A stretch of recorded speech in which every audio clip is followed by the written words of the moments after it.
Am I saying that a dam would help the anadromous fish, like steelhead and salmon? Or am I saying that we should have a redesign of the current dam? I'm actually trying to communicate neither of those points. I'm talking about the three Brownlee complex dams. What I'm actually trying to communicate is it'd be an ecologically sound decision to remove all three of those dams.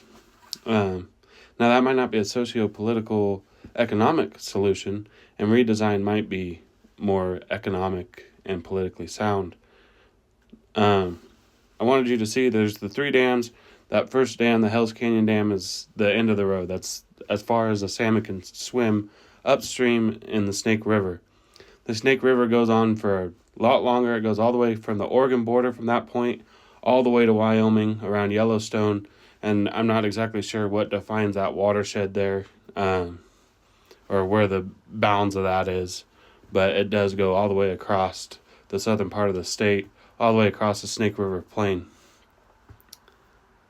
Salmon, steelhead, sturgeon, eel, all the different anadromous fish, including fish that are dependent on anadromous fish, and at some level are anadromous themselves, like bull trout, are all affected by those dams, and there's a lot of money spent mitigating the effects of those dams.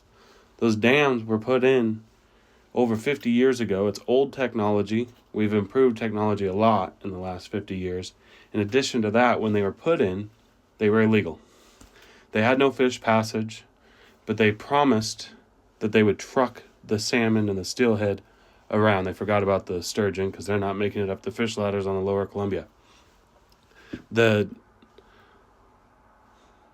salmon and steelhead were supposed to be trucked around and returned to the river so they could finish their spawning journey.